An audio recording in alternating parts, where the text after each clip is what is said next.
में gold medal जीत के लाने वाले, कॉमनवेल्थ में गोल्ड लाने वाले और इसमें एशियन में गोल्ड लाने वाले लोगों को वहां सड़कों पे बैठ के धरना देना पड़ रहा है और कोई उनके पक्ष की बात नहीं उठा रहा बड़े लेवल पे, तो ये ठीक है या गलत है?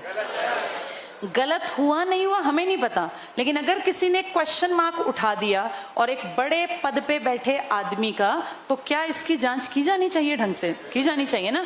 अगर उतने में भी संरक्षण मिल रहा है तो मतलब ऑपोजिशन सोई हुई है।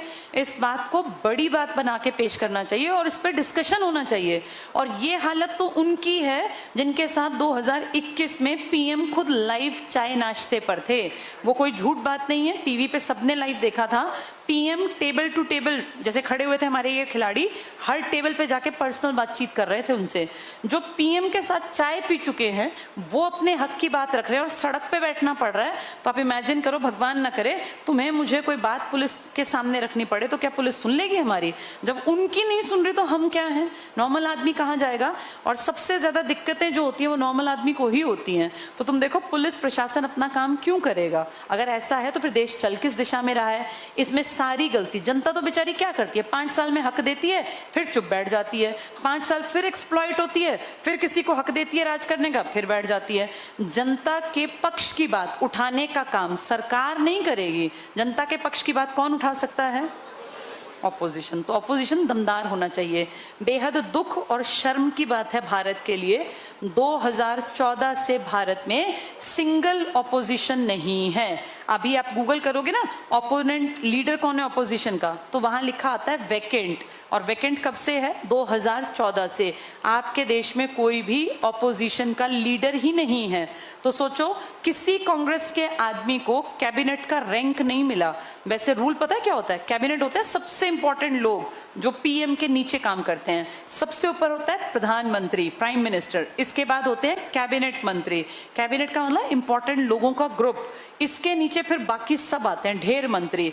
ये लोग सच में देश चलाते हैं। और ये क्या चलाते हैं? ये तो आईएएस आईपीएस उनको कहते हैं, अपने सेक्रेटरीज को वो चलाते हैं, लेकिन नाम इनका चलता है। आप ये सोचो कि ऑपोजिशन कितनी स्ट्रांग होती है। संविधान में लिखा गया है कि ऑपोजिशन का जो भी लीडर होगा उसे कैबिनेट रैंक का दर्जा मिलेगा, उसको वो सहूलियत वो सुविधाएं मिलेंगी जो किस रैंक के आदमी को मिलती हैं, जबकि वो कैबिनेट में नहीं है, वो तो ऑपोजिशन में है।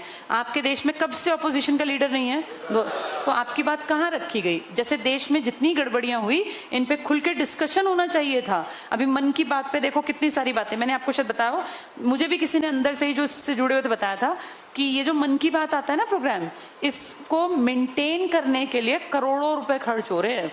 आप लोग नहीं सुनते होंगे उतना क्योंकि आपके पास सुविधाएं हैं, लेकिन नॉर्थ ईस्ट में जहां बहुत लोगों के पास सुविधाएं नहीं है, वहां आकाशवाणी आज भी अपने सिग्नल्स को रिसीव करने के लिए ट्रांसपॉन्डर्स, रिसेप्टर्स को मेंटेन रखती है। वो पूरा खर्चा मेंटेन करती है।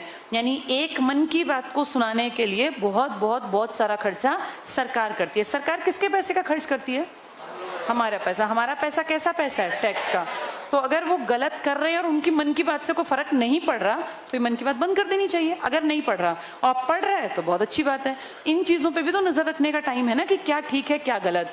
आपके देश में कैबिनेट मंत्री सबसे बड़े मंत्री, और उसको किसको ये रैंक दिया जाता है? ऑपोजिशन। पर कितने साल से ऑपोजिशन है ही नहीं। इसीलिए पिछले कुछ सालों से किसी ने बड़े लेवल पर किसके ऊपर क्वेश्चन नहीं उठाया? बेरोजगारी। इस पे क्वेश्चन उठना चाहिए और ये क्वेश्चन ऑपोजिशन करता है। अब सरकार जो चाहती है करती जा रही है। ये कौन सी सरकार है ये तो मैटर ही नहीं है। मैटर ये है कि सरकार को क्वेश्चन करने वाले लोग कहाँ हैं, क्योंकि किसी के पास ऑपोजिशन का यही नहीं है, पद ही नहीं है। ऑपोजिशन का बनने के लिए पता है क्या करना पड़ता है? इस पे एक तरह से होल्ड किसका है आज? बीजेपी का। बीजेपी जो चाहे वो कर सकती थी 9 साल से। वो जो चाहे रूल बदलती, जैसा चाहे संविधान बदलती। जैसे अब भी अगर बीजेपी 2014 से पुरानी बातें करेगी ना इस बार के इलेक्शन में, तो आप समझ जाना इन्होंने काम ही नहीं किया। अगर करे तो अब 10 साल हो जाएंगे अगले साल। अब अगर ये कहें कि 70 साल कांग्रेस ने ऐसा किया, तो पढ़ी लिखी पीढ़ी को कहना चाहिए हमें मत बताओ पिछले 70 साल में कांग्रेस ने क्या किया। वो खराब थी इसलिए हटाई थी, आपको इसलिए लाए थे क्योंकि आप अच्छे थे। अब हमें ये आंसर चाहिए कि आपने 10 सालों में क्या किया। एजुकेशन में और हेल्थ सेक्टर में इंफ्रास्ट्रक्चर पे काम हुआ है, इसमें कोई दो राय नहीं है। सड़कें बहुत बढ़िया बना दी जा रही हैं, चारों तरफ कनेक्टिविटी बहुत अच्छी है। जो काम किया है उसको हम मना नहीं कर सकते, इंफ्रा पे काम किया है सरकार ने। आप किसी भी डायरेक्शन में जाएंगे रोड्स की हालत लगातार सुधर रही है। लेकिन फिर मैं ये बात कहूंगी, इंफ्रास्ट्रक्चर की पेमेंट आप और मैं हम रोज करते हैं, जो टोल टैक्स क्रॉस करते हैं सब पैसे देते हैं ना, तो ऐसा नहीं है कोई मुफ्त की चीज नहीं मिली है। हाँ काम किया है, ये हम मना नहीं कर रहे, काम किया है, पैसे ले रहे हैं, लेकिन बात ये है कि एजुकेशन पे, रोजगार पे और हेल्थ पे, इन तीनों पे क्या काम किया सरकार ने। अगर नहीं किया तो अब इस बार के भाषणों में अगर आप मोदी जी के मुंह से ये सुनते हैं कि 70 साल तक कांग्रेस ने ऐसा किया, तो फिर इस बार हमें उनकी बात नहीं सुननी। हम 14 में दुखी थे कांग्रेस से, क्योंकि 2004 से कांग्रेस अकेली बैठी थी, इसीलिए हमने सरकार पलटी थी। और अगर 10 साल बाद भी सरकार पिछली सरकारों की कमियां निकालेगी तो मतलब सरकार ने कुछ भी नहीं किया। फिर अंतर ही क्या रहा कांग्रेस में और बीजेपी में? क्या अंतर रहा? कुछ भी नहीं। वो भी यही बुराई करते थे, ये भी यही बुराई। इसलिए अब समझदार बनना पड़ेगा। इतना क्या होती है ऑपोजिशन?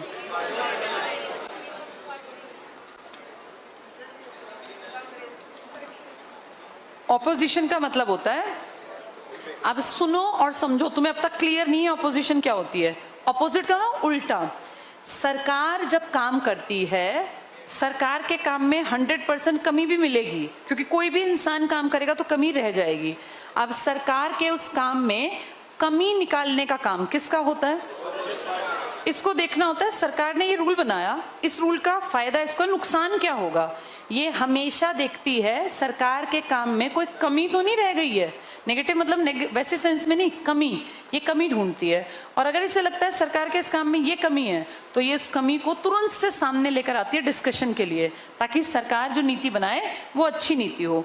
ऑपोजिशन का काम बहुत अच्छा था जब शुरू में था, लेकिन धीरे धीरे ऑपोजिशन ने एक टारगेट बना लिया कि मुझे सरकार कुछ भी करे, मुझे उल्टा ही बोलना है। जब सरकार उल्टा बोलने पे आ जाता है ना सरकार के विपक्ष में, तब समझो फिर हमारे फायदे की बात नहीं करता। ये ऑपोजिशन बहुत ताकतवर चीज है, और अगर ऑपोजिशन समझदार है तो ये किसका फायदा करवा सकती है? जनता। क्योंकि नीति किसके लिए बनाई जाती है? जनता। और नीति में कमी अगर ये दूर करा दे तो सोचो आपके मेरे लिए कितनी अच्छी नीति बन गई। पर हमारे देश में बहुत गंदी फितरत है लोगों की, अच्छे काम की तरफ नहीं चलना। ऑपोजिशन ने स्टार्टिंग से जो रोल निभाया वो कैसे सरकार में जो बैठे इनकी बेइज्जती हो, आज नहीं पहले भी यही काम था। और उनका टारगेट होता है सरकार में बैठे लोगों की किरकिरी करना, इनका मजाक उड़ाना, इनकी बेइज्जती करना। अभी एक केस बड़ा आजकल उछला हुआ है सत्यपाल मलिक का, पता है तुम लोगों को? कौन है सत्यपाल मलिक? पहले कश्मीर के क्या थे? राज्यपाल। जब वहां पुलवामा अटैक हुआ तो कश्मीर के राज्यपाल थे। राज्यपाल तो बड़ी पोस्ट होती है ना, जैसे देश का राष्ट्रपति ऐसे राज्य का राज्यपाल।